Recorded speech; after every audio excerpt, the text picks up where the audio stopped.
dan di beberapa pilkada kita sama-sama. Nah, kalau itu terjadi, katalisnya diperlukan. Nah, perlu Profesor Budi Gunawan. Ya artinya teori katalis tetap perlu ada. Betul. Ingin menjadi orang bapak pemersatu bangsa. Karena saya sudah pernah bekerja sama dengan all political spectrum di Indonesia.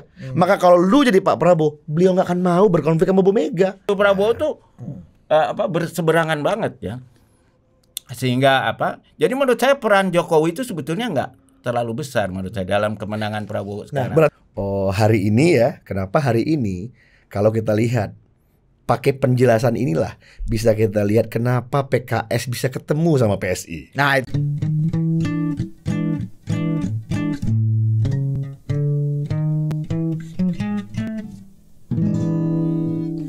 Ngaso Ngariung Sore. Oke, welcome to Total Politik. Dan seperti biasa saya bersama duet Dwi Tunggal, ya Paman dan BHM. Paman ini udah ini pakai peci-peci ini. Minggu lalu kan tampil dengan sangat ini ya, sebagai seorang baru potong rambut, baru pulang dari Amerika, sekarang udah pakai peci. Nggak menyesuaikan diri. Menuju pilkada ini biasanya kan boleh berpeci-peci. Kemarin kan Mas Budi dan Mas Ari memberi saya baju kaos. Mikrofon dulu, mikrofon. Mas Budi dan Mas Ari memberi baju kaos ini nih. Masuk di sini, kasih BHM. Kan, baju kaos ini adalah kaos presiden Amerika. Indonesia, sorry. Indonesia. Betul. Nah, duanya ini berpeci. Bung Karno dan Pak Habibie. Pak Habibie. Iya, agak bagus juga kita pakai peci. Iya, padahal yang Kiai, salah satu yang Kiai Gus Dur ya. Malah Gus Dur lebih banyak fotonya tidak pakai peci ya. Tapi kan kalau kita baca di Bung Karno di tulisan beliau, peci ini kan waktu itu dia bilang simbol.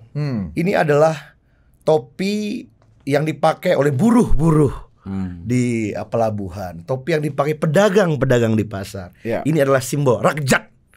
Jadi sebenarnya itu kan ada ideologi di balik waktu Bung Karno memakai itu. Jadi Opung Pandanya cerita dia di kampungnya di AKBP, orang kalau mau ke gereja itu pakai peci. Dan di tempat situ bukan kalau di luar negeri gitu ya, ada tempat cantelan jas atau coat ya. Di tempatnya Opung, kampungnya Opung itu cantelan peci. Jadi ini itulah. Tapi sejak kapan sih BHM maksudnya peci ini dari yang ini kan semangat nasionalismenya kan?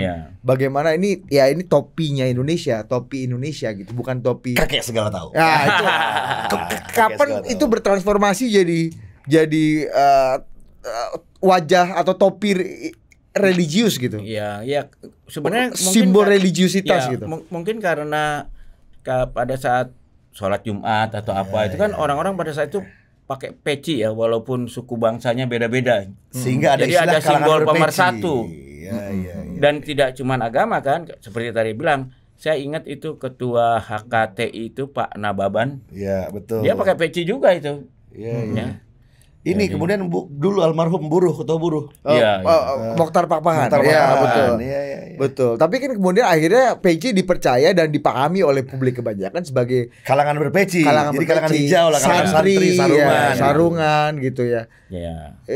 Itu dan kemudian kalau kita tahu di PDI juga kayak kita tahu Sekjen Pak Mas Hasto gitu yang sangat Soekarnois gitu ya. Itu kan selama ini pakai peci. Tapi kalau menurut gua sih mendingan kita kembalikan ke awalnya aja, bro. Ini bukan simbol agama. Ini simbol kita di Indonesia. Nusantara lah. Tanah Melayu juga. Tanah Melayu ini kan. Dan kalau misalnya kita pergi ke Mekah gitu segala kan orang lain nggak ada yang Islam yang pakai. Kalau dia pakai peci Indonesia. Nah, nanti ada yang Melayu lah.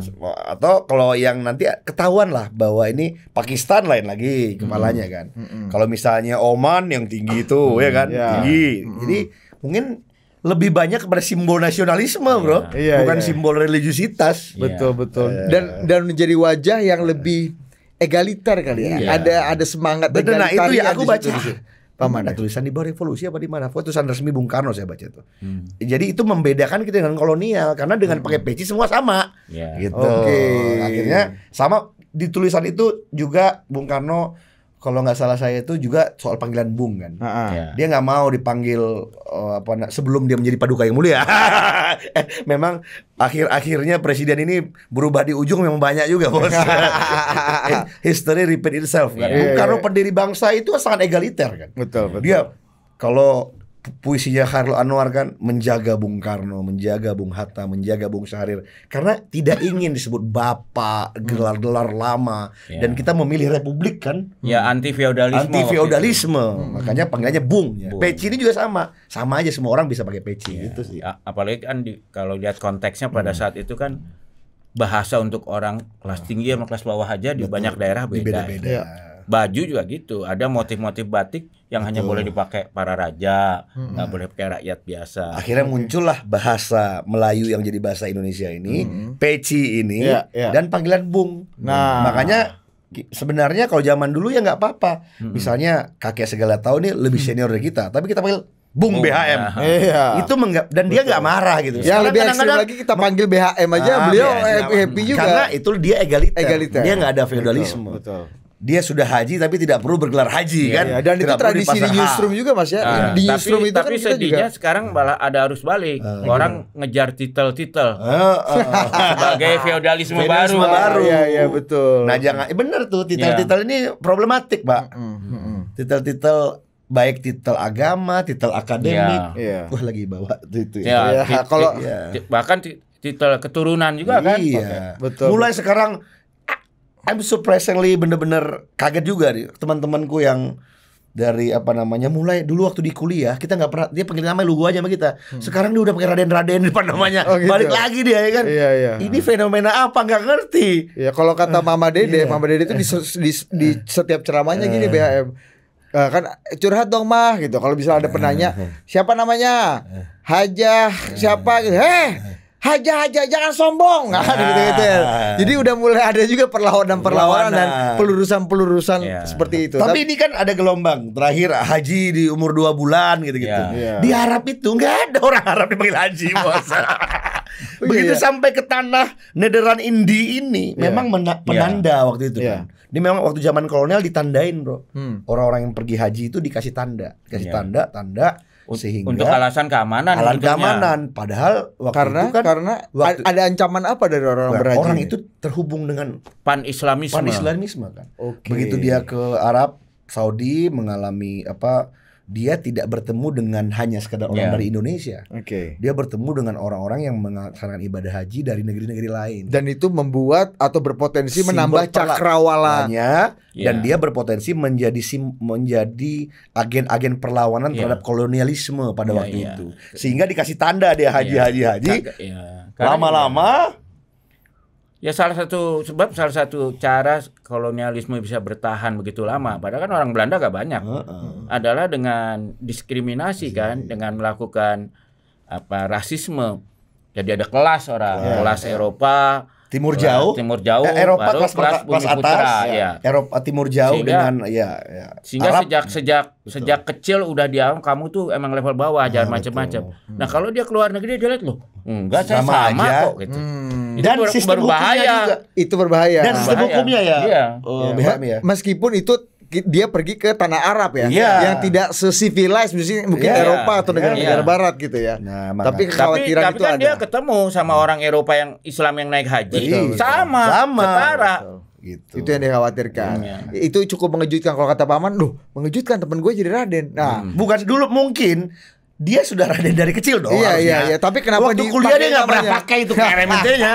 Orang dia pakai kan. Terus heboh misalnya. With of due respect dengan orang, saya menghormati orang yang punya gelar akademik. Dan itu sebagai sebuah penanda dia menempuh jalan akademik dalam hidupnya kan. Tapi problemnya kalau itu dijadikan lagi bersenyawa dengan feodalisme kita ini. Ya lagi rame misalnya gelar profesor. Nah ini problematik juga Ben. Kenapa jadi rame? Sebenarnya nggak ada masalah. Kita menghormati orang, dia mengajar di suatu tempat, kita panggil dia profesor. Tapi di Indonesia ini profesor itu ditentukan oleh Menteri Pendidikan, Pak. Kalau di Amerika, lu profesor di Cornell tapi lu nggak profesor di Ohio State. Lu profesor di orang panggilan lu. Dan banyak yang jadi PhD ya. Kalau dia di dunia akademik dia akan dipanggil dokter. Tapi begitu dia kerja nggak ada dipakai gelar itu. Nah sekarang kan rame-rame. Gue juga sama waktu gue dulu merit, gue nggak mau. Gue memilih jangan dipakai gelar gue lah pokoknya. Artinya kan tapi di keluarga gue jadi rame berantem. Nggak bisa gitu. Ini undangan pernikahan karena ini menggambarkan kita ini udah berhasil menyekolahkan Muna. Beda value-nya. Nah, beda. ada gitu-gitu gitu maksud gue. Tapi ya menurutku yang ngono ojo ngono ini juga harus jadi. Saya nggak melihat, saya nggak, bukan berpretensi saya mau membela hari ini Bang Dasko misalnya, atau Mas yang lagi dirame-ramein tuh Mas Bamsud yang menguji Bang Saroni, yang menguji Bang Saroni. Kalau di Amerika ya udah profesor dia. Dia nguji Saroni, doktor di situ.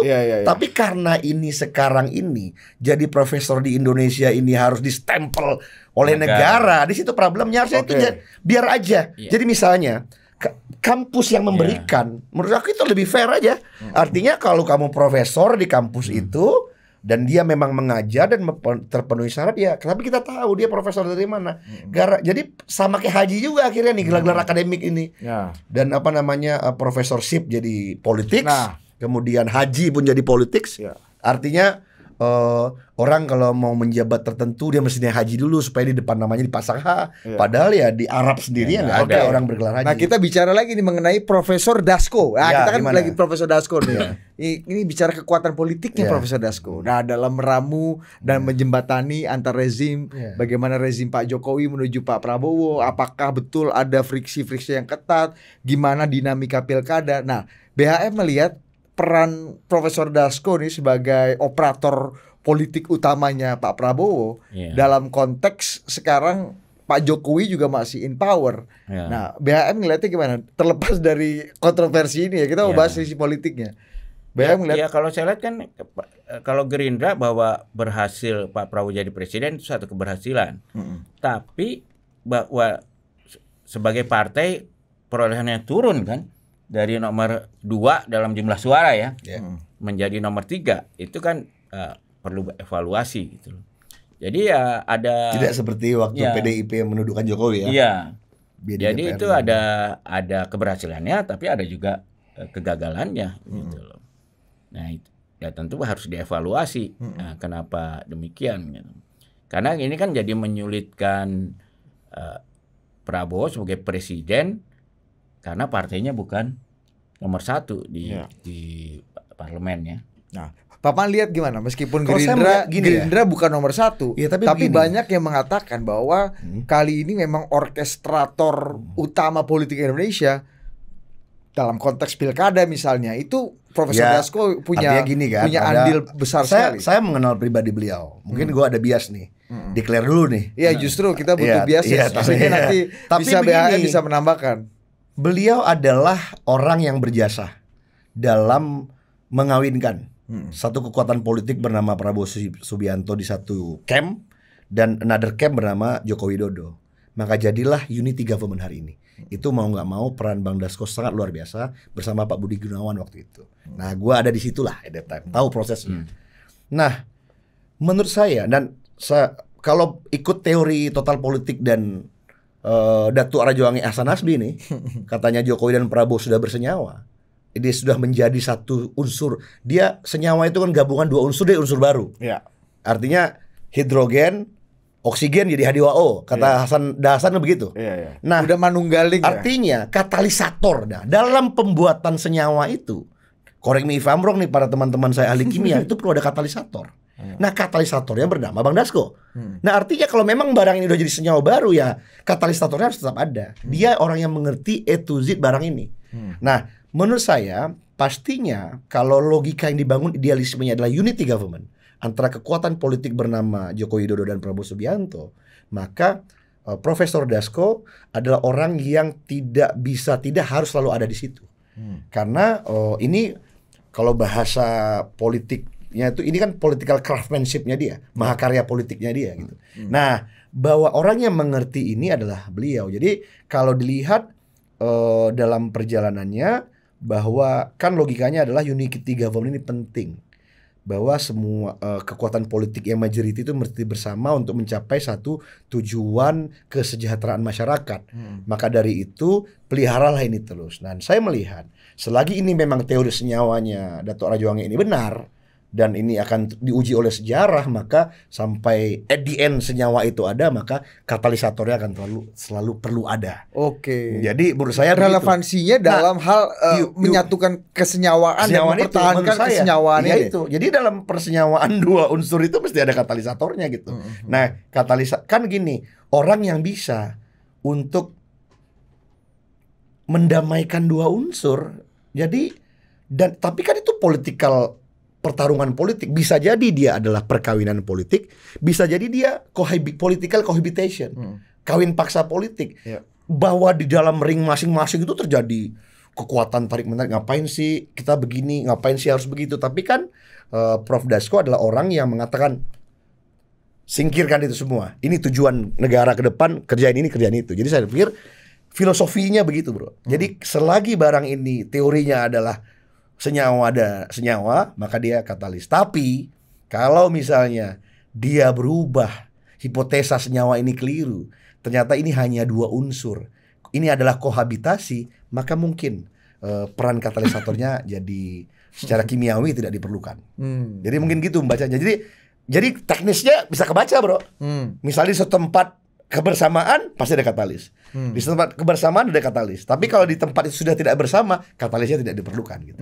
Bayang ngeliat gimana Jokowi Prabowo yang membutuhkan katalisator. Kalau tadi dua orang tadi, ada Pak Dasko dan ada Prof Dasko dan Prof Budi Gunawan. Prof juga. Prof Budi Gunawan.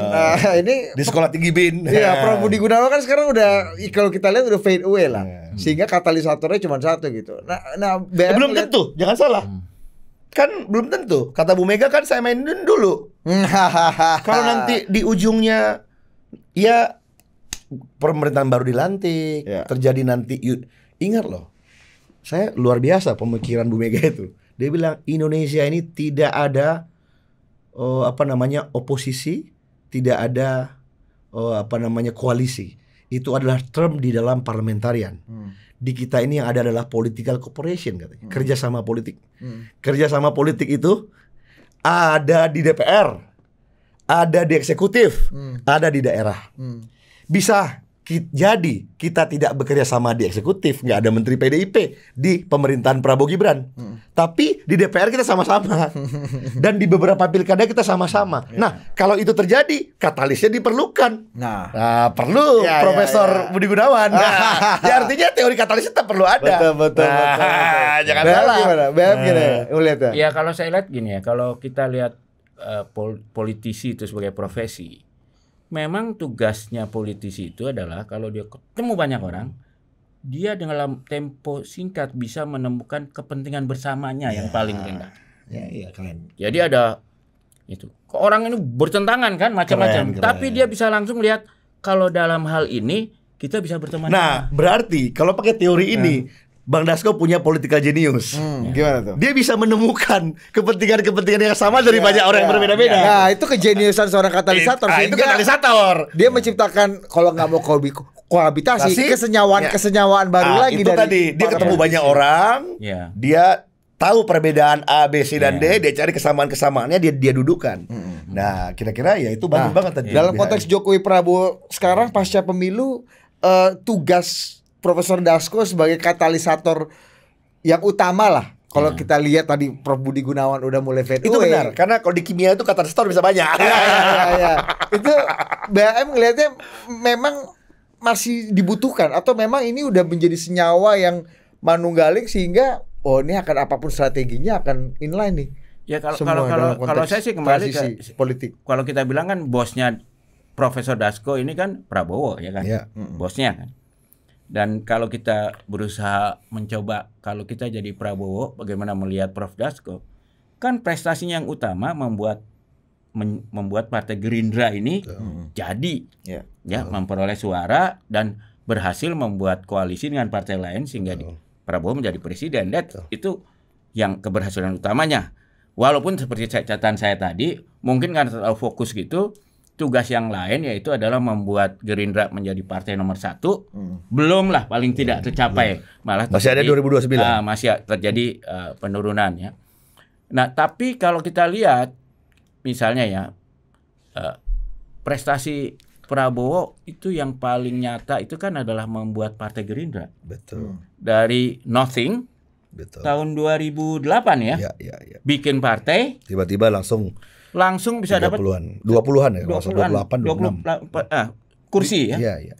Dan kemudian bahkan punya tiket, secara suara bisa nomor 2. Betul. Punya tiket cawapres waktu itu. Ya, dan punya tiket cawapres maupun capres ya. Misalnya kalau kita bandingin dengan PSI kan jauh banget bedanya gitu ya.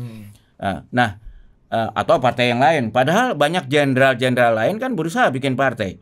Ada nggak berhasil. Pak Sutioso, Pak Edi Sudrajat dulu, Pak Wiranto. Ya, yang berhasil kan cuma Pak SBY dan Partai Demokratnya ya. Dan Pak Prabowo. Dua orang ini aja yang kelihatan berhasil gitu. Jadi ini adalah satu prestasi, dan yang membantu Pak Prabowo dalam membesarkan Gerindra utamanya adalah Profesor Dasko ini. Tapi mungkin saya tambahin kali. Mungkin itu benar dalam konteks hari ini. Biar nggak yang lain nggak salah paham ya kan. Begini loh. Saya nonton di mana ya Bang Dasko podcast ya? Apa di Akbar Faisal apa di mana gitu? Kali. Apa di Corbuzier dia bilang, "Iya, kita juga di internal Gerindra sekarang udah bingung sama yel-yelnya. Dulu kan biasanya Gerindra menang. Ya. Prabowo presiden. Artinya tujuan Partai Gerindra itu udah tercapai, menjadikan Prabowo presiden. Padahal kan partai ini alat perjuangan, berarti kan Bang Dasko punya PR lanjutan, reorientasi Partai Gerindra ke depan kan. Apalagi ini tujuan Partai Gerindra, mungkin membawa Indonesia ke gerbang kemajuan mungkin. Kalau ada reorientasi dan Tapi poinnya gini, saya lanjutkan tadi penjelasannya, kan bertanya tentang Prof Dasko nih, abang kita. Jadi Pak Prabowo ini sudah jatuh bangun ya, berdiri. Dia pakai strategi A, dapat suara X, tapi belum jadi presiden. Gerindranya hasilnya segini. Pakai strategi B, situasi hari itu dia pakai strategi B, belum jadi. Akhirnya pakai strategi C, bahwa beliau sudah punya political power, punya dukungan masyarakat. Itu benar. Tapi kenyataannya keputusan beliau membangun aliansi politik dengan Jokowi lah yang mengantarkan beliau menjadi presiden. Maka di sanalah katalis di persenyawaan terakhir menjadi penting.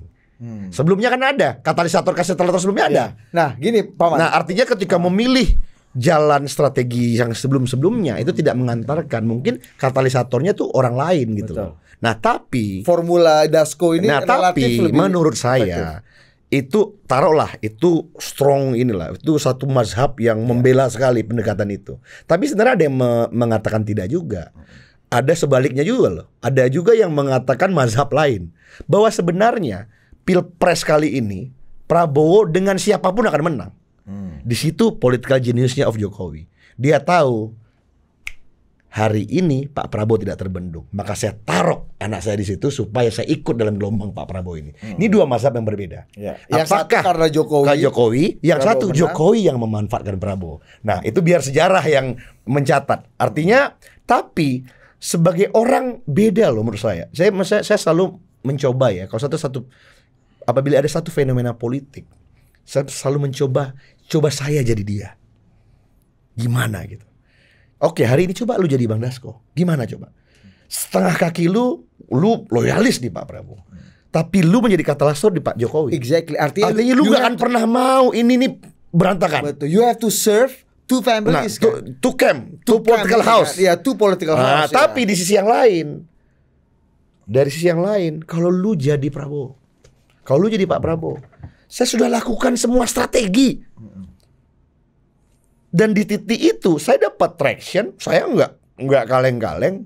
Istilahnya satu aliansi saya dengan ini, dua aliansi saya dengan ini. Makanya dengan strategi itu dapat suara. Misalnya ketika pakai strategi yang keras gitu, 5545 Prabowo Sandi sama Jokowi Ma'ruf, tapi beliau sampai pada kebijaksanaan.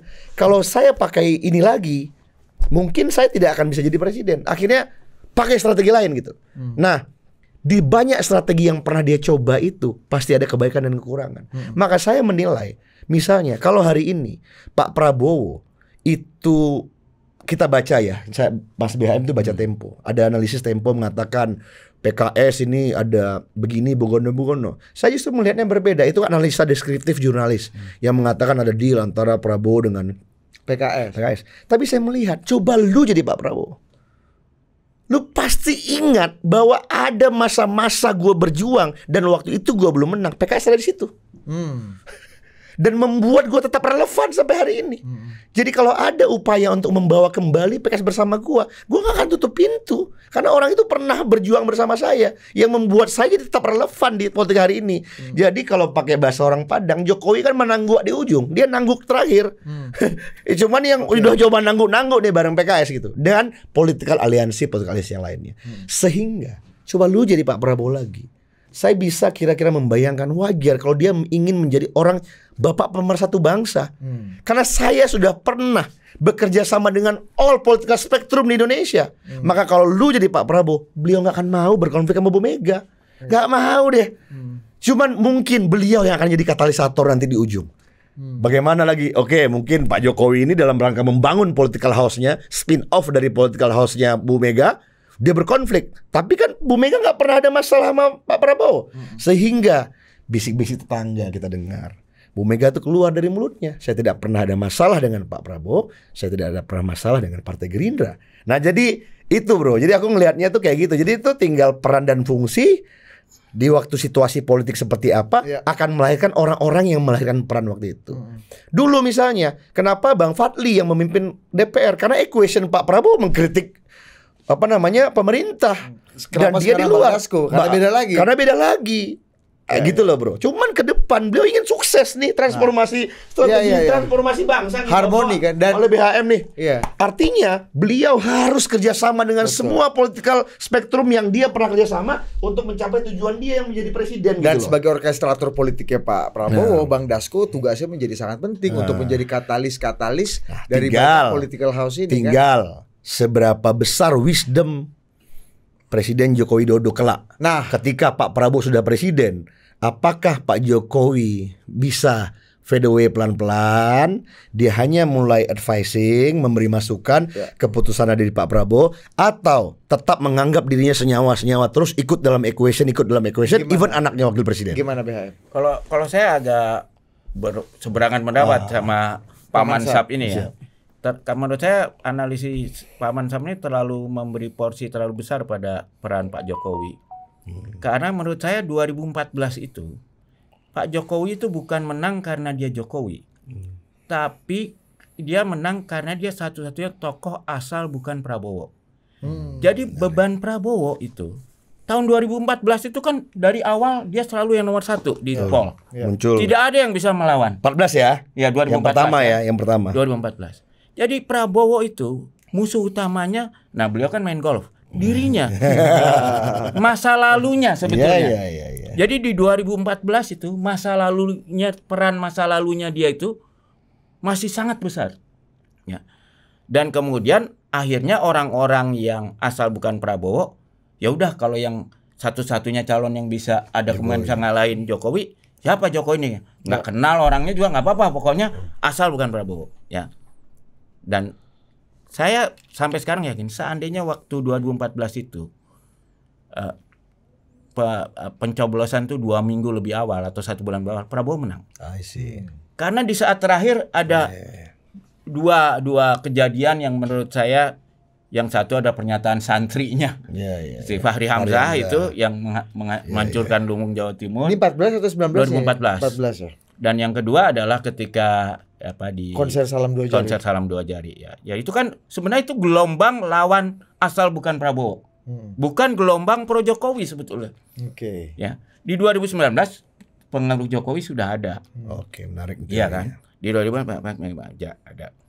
Dan di situ saya memberikan kredit bahwa di term 1 memang Jokowi sudah memunculkan diri, memang dia antitesis dari Prabowo kan. Dia orang biasa, dikritik nggak apa-apa, dia apa segala macam. Bukan part of establishment. Bukan establishment ya. Walaupun hari ini dia menjadi establishment. Waktu itu tipis ya. Karena menurut saya asal bukan Prabowo-nya juga masih tinggi. Jadi orang-orang yang sudah mulai kecewa pada Jokowi di tahun keempat dengan KPK. Di 2019 itu pada saat pencoblosan ya udahlah, masih lesser lebih evil. aman lah, the least evil. Jadi Prabowo, minus jadi malu, Jokowi itu menang lebih karena peran segelintir orang ya daripada Prabowo ya udah ini lesser evil ya. Nah kemarin menurut kenapa saya, wave-nya berubah? Ya, ada Ini yang menarik. menurut saya jangan salah di kemarin. Coba penjelasannya. Bayang-bayang masa lalu Prabowo itu sudah jauh larut karena generasi pemilih pertama tidak mengalami. Dan menurut saya jeniusnya dari tim Prabowo mengubah pesan itu dengan gemoy itu. Gemoy itu berkebalikan dengan dengan hantu political narrative hantu masa lalu. Dengan hantu masa lalu Prabowo tuh berseberangan banget ya. Sehingga jadi menurut saya peran Jokowi itu sebetulnya nggak terlalu besar menurut saya dalam kemenangan Prabowo sekarang. Nah, berarti kalau pakai teori ini berarti sebenarnya ya Pak Prabowo tuh berpasangan dengan siapa aja kemarin dia akan menang. Berarti pakai yang kedua BHM Pak Jokowi yang menunggangi wave tinggi ya Pak Prabowo. Karena saya bilang berubah. Sudah tidak tertahankan karena kali ini calonnya lebih dari 2. Oke, menarik juga. 2014, 2019 kan calonnya hanya 2. Menarik. Ya. Artinya kalau dalam konteks ini bagaimana kekuatan Pak Jokowi bahkan kalau kata BHM dalam memenangkan Pak Prabowo pakai opsi 2-nya Pak Mansab bahwa wave-nya Pak Prabowo yang tak terbendung sehingga Pak Jokowi berselancar di situ. Di kalangan mazhab nih punya penganut masing-masing. Betul. Dalam politik. Ini punya pengikutnya. Nah, pengikut yang pertama mengatakan, karena konsekuensinya Mr. Q itu, maka kita terus sama-sama. Hasan Nasbi bersenyawa, Prof Dasko sama-sama. Kalau pengikut kedua lain, ya sudah selesai saja sampai 20 Oktober. Begitu sudah 20 Oktober, ya kita yang presiden itu Pak Prabowo. Dan itu banyak juga pengikut-pengikutnya. Dan Pak Mansab setuju nggak? Kalau saya bilang referensi terhadap masa lalu Prabowo itu yang menjadi musuh selama ini mungkin hampir 100% terlihat dari pemilih Ganjar. Ya, angkanya ya. Jadi sudah menyurut banget. Ada teori ya. Jadi berarti teori lama kalau dulu asal bukan Prabowo. Jadi Prabowo-nya itu dia divert suaranya ke Jokowi. Sekarang mungkin orang yang masih memakai corak pandang itu, itulah yang memilih Ganjar. Karena narasinya nggak berkembang. Iya, benar juga sih. Ini benar juga. BHM benar. Karena kalau pemilih Anies kan banyak pemilih Prabowo di masa lalu. Nah makanya cukup signifikan juga ini number. Nah ini menarik. Pemilih Prabowo di masa lalu ini menarik. Pemilih Anies itu menarik. Pemilih Anies adalah representasi dari asal bukan Jokowi. Tapi mereka itu pernah memilih Prabowo loh. Iya, justru. Tapi asal bukan Jokowi. Nah makanya pemilih Anies itu. Sementara kan ada elemen Jokowi yang bersenyawa di Prabowo dulu bro. Sekarang, makanya kalau ditanya lagi, makanya pemilih Anies itu kelompok 2. Maka kalau kamu ketemu pemilih Anies di lapangan, kita ngopi, kita ketemu, atau di media sosial, mereka semua akan bilang kita itu nggak ada masalah sama Pak Prabowo. Tapi kita ada masalah dengan Jokowi Junior. Itu pemilih Anies kan? Itu pemilih Anies. Karena apa? Kita ini milih Pak Prabowo ini. Bahkan kalau kita ngopi-ngopi kan gitu, walah kami ini sudah berprabowo sebelum kalian ini berprabowo. Tapi coba tanya pemilih Ganjar. Nah enggak, dia konsisten tuh. Lain kan? Nah berarti ya menarik nih. Ini shape-nya mantap dari artinya di sini ada mulai titik temu kesepakatan bahwa faktor Prabowo-nya lebih dominan dibanding support dan energi. Tapi harusnya ini kalau gua nih, kalau lu tanya gua dong. Harusnya dua ini berdamai. Ini political reality. Iya. Artinya ini berdamai. Ayam telur nih. Karena apa? Di titik ini ini bisa menjelaskan misalnya kenapa hari ini kalau kita lihat pakai penjelasan inilah bisa kita lihat kenapa PKS bisa ketemu sama PSI. Nah itu nanti di part berikutnya kita bahas berikut. Pakai penjelasan ini karena ini mazhabnya beda nih bro. PSI bilang mazhab 1, ya dong. Karena sudah bersama dengan Jokowi lah Pak Prabowo jadi presiden. PKS bilang, kalian ini baru berprabowo sekarang. Kita ini udah berprabowo 3 kali periode pemilu. Nah, duanya bilang begini, udah kita jangan berantem. Kalau kita berantem, orang lain senang. Jangan lagi lihat jasa siapa yang pernah ada dalam permainan ini. Betul. Karena orang kalau udah matang, Pak. Kalau orang udah matang dalam politik, dia akan bisa untuk step aside, tahan diri, jangan mengungkit-ngungkit peran saya apa. Tapi yang penting kita bersama-sama untuk mendapatkan kekuatan ini. Mengungkit-ungkit peran dan kontribusi itu kan Pak Man dan BHM, itu tugasnya kan, fungsinya adalah untuk melihat lagi konsesi atau kompromi apa yang akan aku berikan ketika aku berkuasa kepada orang yang dianggap kalau lu biasa. masih jadi tim seperti di sana itu, orang yang mengambil keuntungan dari tokoh utama politik, lu masih main di wilayah itu. Tapi kalau lu udah jadi tokohnya nih, lu udah jadi Prabowo, lu udah jadi Jokowi, lu udah jadi Mas Anies, bukan nggak mungkin hari ini nih di pikirannya Pak Prabowo bisa nggak Anies jadi menteri gua? Bukan nggak mungkin. Kalau lu jadi dia, tapi kalau lu jadi masih pendukung-pendukung, karena lu kan mendapat benefit dari itu. Mohon maaf ya, bahasanya agak nggak enak. Mohon jangan tersinggung kalau ada yang ada. Ya ada orang yang merasa ini gamenya dia. Dengan gua mendukung Anies, gua punya permainan. Game gua on. Dengan gua mendukung Prabowo, game gua on. Mungkin untuk orang-orang itu udah beyond that ya. Orang itu menurut saya iya. Karena tuh pada akhirnya, contoh nih, saya baca di Tempo juga tuh ya. Karena Mas lagi bawa Tempo, gimana dialog antara Bang Surya ketika datang ke Kertanegara katanya nih, katanya bener apa enggak, mungkin teman-teman Nasdem bisa yang mendampingi dan teman-teman Gerindra yang mendampingi pertemuan itu. Katanya di dialognya itu ya Bang Surya, selamat brother Prabowo, begini begono, Nasdem mendukung pemerintahan Prabowo. Dan Pak Prabowo, terima kasih, bla bla. Bang, abang mau menteri berapa? Jawaban Bang Surya, oh kita tidak perlu tuh. Kita ini nggak perlu lah. Pokoknya mendukung ini karena kita tahu kita tidak menjadi pendukung kamu dalam Pilpres kemarin. Kita nggak ada mau menteri. Tapi itu udah dan kalau lu mencoba jadi dua orang ini, mungkin itu tulus dalam hatinya. Tapi dalam praktek politiknya kan ngono yang ngono ojo ngono. Nggak masuk akal itu. Artinya kan bagi para political operatif, bagi para tukang follow up, ya jangan gitulah ketua. Ketua kan, ini kalkulasi bagaimana? Berapa menteri untuk kita? Karena kita dukung. Tapi kalau lu jadi tokohnya, nah tinggal seberapa sincere orang-orang di sekitar pemimpin ini. Itulah yang mau gue tanya ke. Nah kalau dia sincere, dia bilangnya sudahlah, ada perbedaan politik, ya pusing juga. Gua misalnya, gua hari ini masih pada posisi mendukung Pak Prabowo. Tapi gua masih ada problem untuk melihat Jokowi Junior misalnya. Tapi gua harus berdamai. Sampai kapan gue harus melihat ini? Dia membuktikan menang. Ya sudah, gue terima kenyataan itu. Ya kita bekerja sama. Kalau mau bekerja sama. Ya kalau enggak berarti ya ini tujuan politiknya bukan lagi untuk membangun negara ini. Jadi kalau lu jadi mereka, dan saya mungkin merasa deep inside-nya Jokowi Junior dan Pak Jokowi juga sadar kalau gue melakukan ini, mungkin gue akan dianggap segelintir orang atau seberapa persentase orang melakukan pelanggaran moral, melakukan kejahatan politik. Tapi mungkin kalau bayang-bayangkan dia berapa hayal.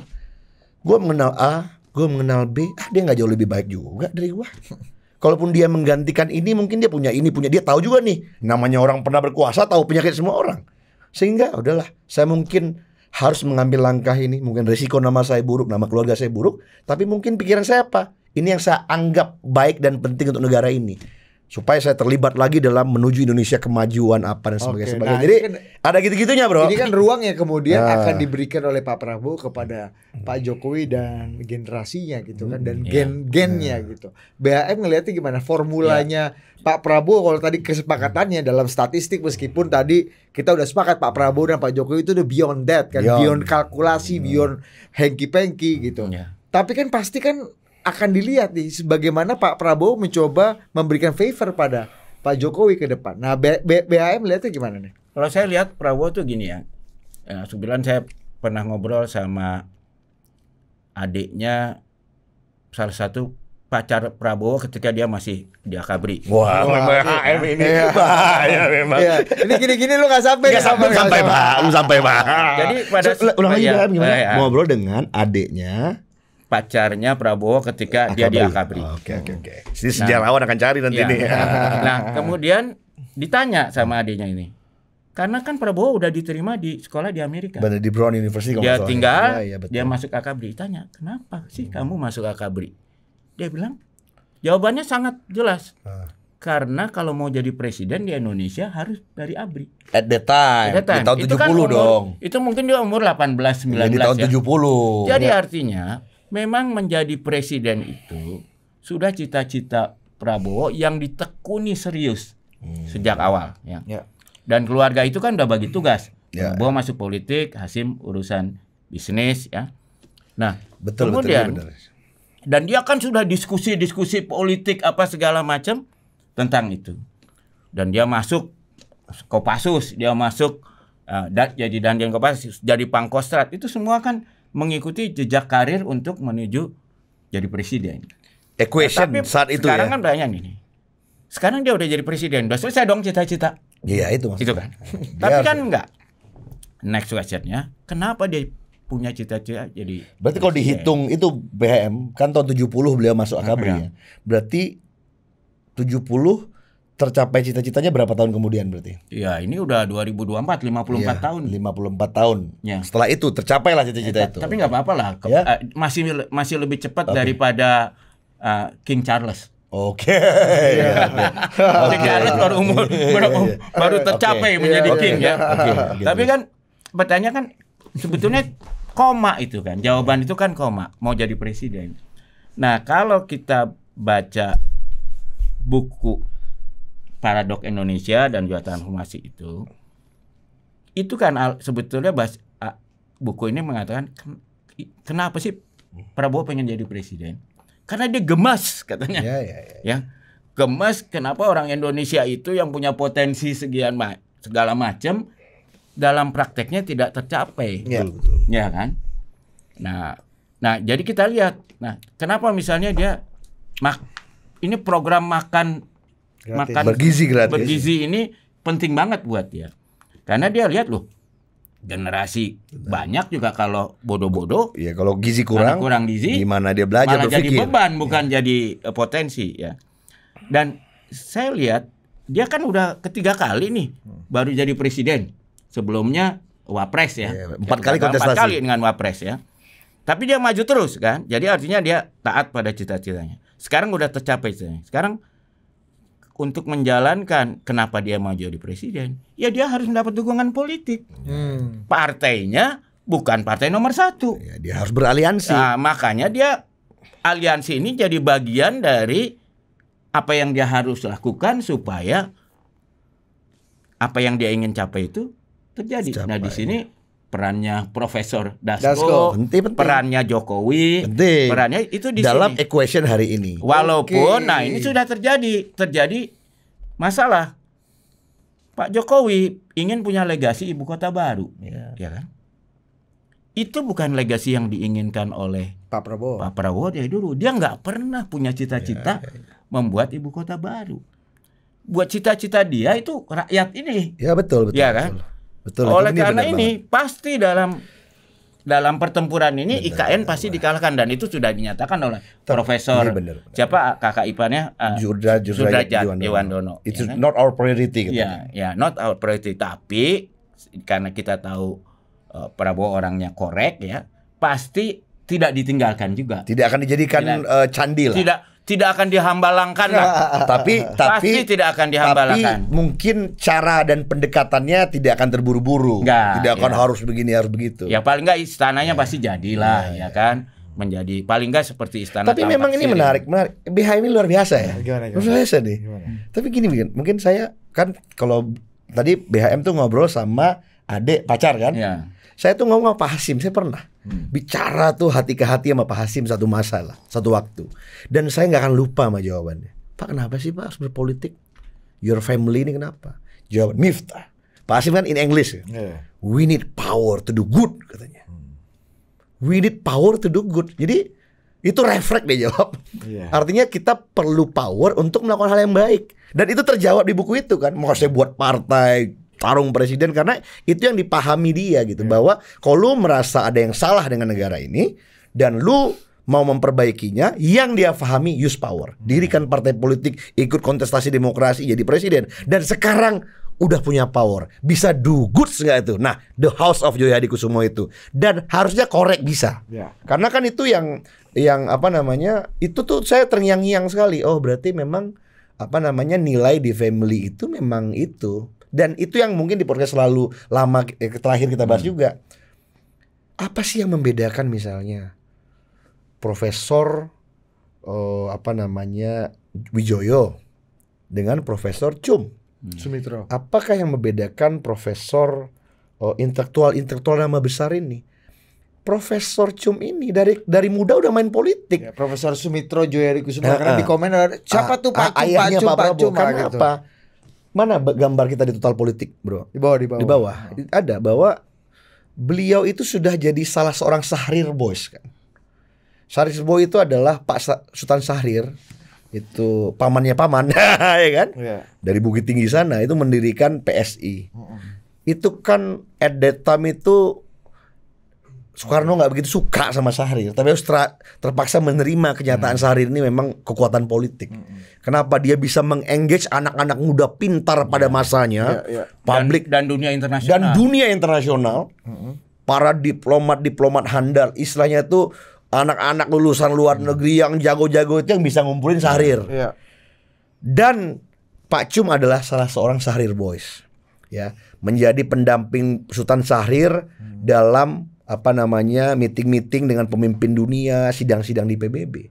Artinya dia seorang akademisi yang ikut dalam berpartai, dalam political game gitu. Jadi bukan akademisi yang berteori-teori untuk meningkatkan Scopus Index gitu.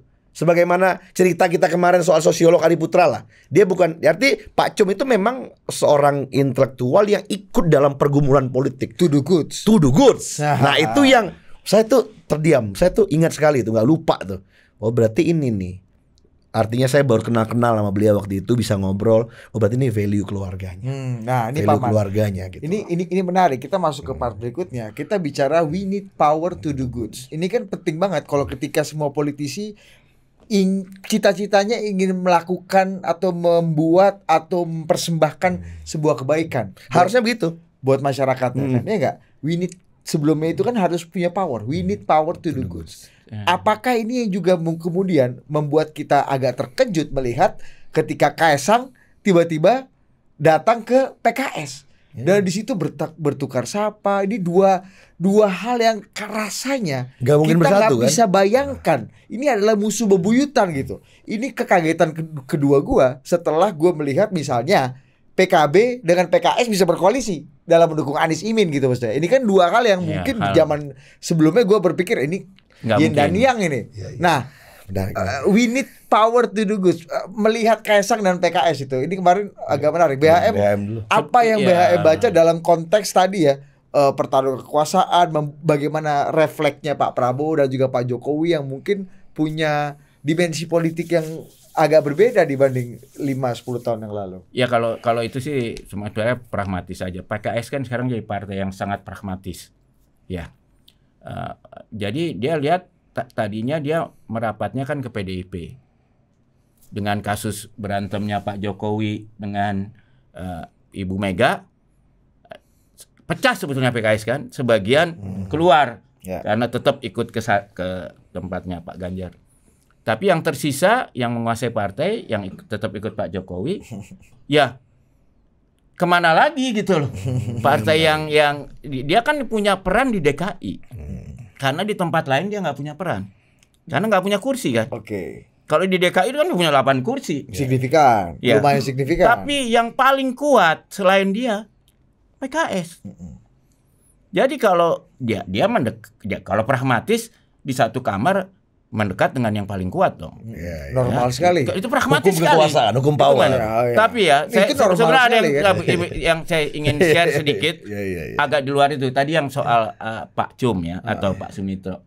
Kalau saya sendiri, menurut pengamatan saya, sebetulnya Pak Prabowo itu dekatnya justru dengan kakeknya.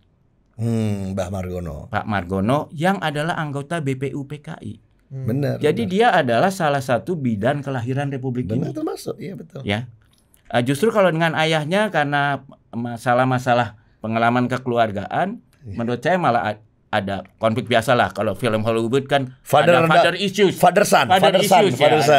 Tapi kalau sama-sama keras. Tapi kalau dengan confirm dekat, kakeknya tuh dia pengagum besar kakeknya. Selain juga dua pamannya.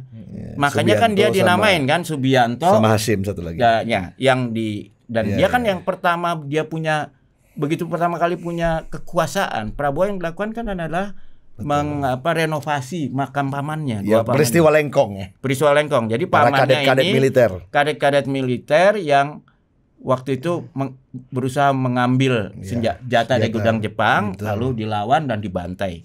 Betul. Ya. Dan sampai sekarang Prabowo masih menyimpan sajak yang disimpan di kantongnya Pak Subianto. Iya, di kantong. Ya, Waktu bertempur kami hanyalah pendiri candi. Ya. Betul. Ya, jadi itu apa? Jadi memang di keluarga itu mereka merasa Indonesia ini adalah bagian dari kerjaan kakek saya dan kawan-kawan. Ya itu teori ini ada warisan. Political house tadi. Jadi ini merasa ini adalah warisan yang saya harus perjuangkan. Warisan perjuangan yang harus saya diteruskan. Ya, dan itu bukan hanya ini ya, bukan hanya pengetahuan, bukan hanya perjalanan, tapi tradisi. Tapi menarik. Aduh, memang kita seneng lah sama BHM. Kita kepancing lagi kenangan dan pemikiran. Bener-bener. Kalau perhatikan, coba teman-teman Mas Topo nih, masyarakat total politik itu perhatikan ya.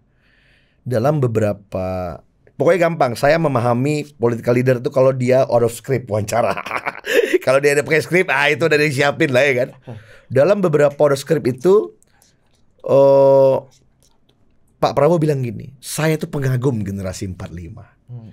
Coba lihat, saya itu merasa itu adalah generasi terbaik di Indonesia yang pernah punya. Generasi 45 itu siapa? Ya itu berarti kakeknya kan. Orang, dan Prabowo hidup dengan orang-orang, masih hidup dengan generasi 45. Orang-orang yang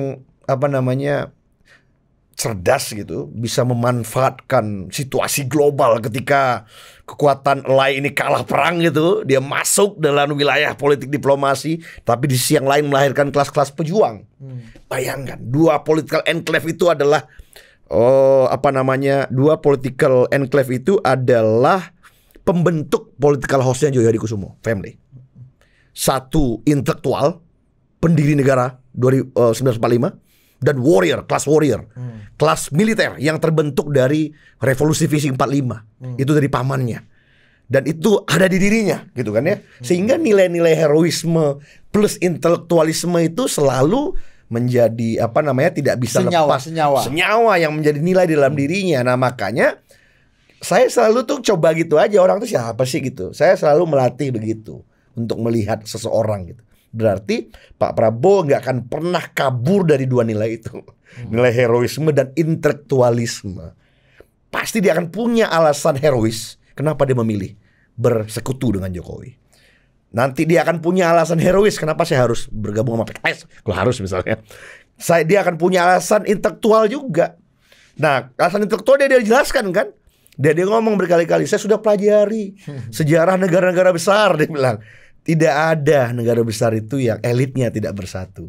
Kalau kita masih antuk-berantuk antar elit, maka kita nggak akan pernah bisa maju. Dan mungkin nih bos, nilai itu dia mau coba sadarlah, mungkin lagi berantuk mungkin nih antara kubu politik X dengan Y, A dengan B. Tapi udah, itu just political game. Abis itu kita jangan seperti itu. Kalau enggak kita nggak bisa mencapai tujuan cita-cita nasional kita. Kita turun 2 oktav dulu. Kita turun dulu 2 oktav BHM. Ya kan, kita dalam konteks we need power to do good. We need power, Pak Hasim. Kita izin Pak Hasim dulu. Itu teorinya Pak Hasim. Ini kalimat yang dari Pak Hasim sangat menginspirasi. We need power to do good. Dan dia ngomong, saya tanya dia, gua kaget. Iya. Mantap, Pak. Izin catat Pak. Sebenarnya ini idiom lama dari para politisi, tapi kayaknya untuk kalimat ini kayaknya sangat bisa kita, we need power to do good. Tapi jangan salah, jangan lupa sama Spider-Man, pamannya ngasih nasihat. Apa? With greater power come greater responsibility. Kita lanjutkan di. Tunggu part berikutnya nih. Udah selesai Udah selesai part 1. Kita masuk ke part berikutnya. Berarti ditutup dong itu. Iya, enggak, udah kita lanjut aja. Lanjut aja. Kaisang sama PKS. Ini jangan situ dulu. Kita harus ke mereka dulu, Bang. Apa lagi? Seiring bertumbuhnya power dan influence Mas Ari dan Mas Budi, maka tumbuh pula responsibility. Betul. Makanya banyak orang yang kemarin heboh soal Asian value dan human Panji rights dengan Panji karena merasa sudah punya influence Mas Budi, Mas Ari. Alhamdulillah dong ya. Iya, udah punya pengaruh, udah punya power. Jadi harus lebih responsif. Terima kasih. Nggak bisa ngeles terus. Kita juga bisa kayak dia. Terima kasih sarannya Bapak. Jadi Mas Budi tuh kalau ditanyain soal political stance nggak bisa ngeles juga. Saya kan cuma platform, saya menyerah. Nggak apa-apa. Dan nggak apa-apa kita berbeda. Kalau kata Pak Prabowo itu bentuk kedewasaan politik.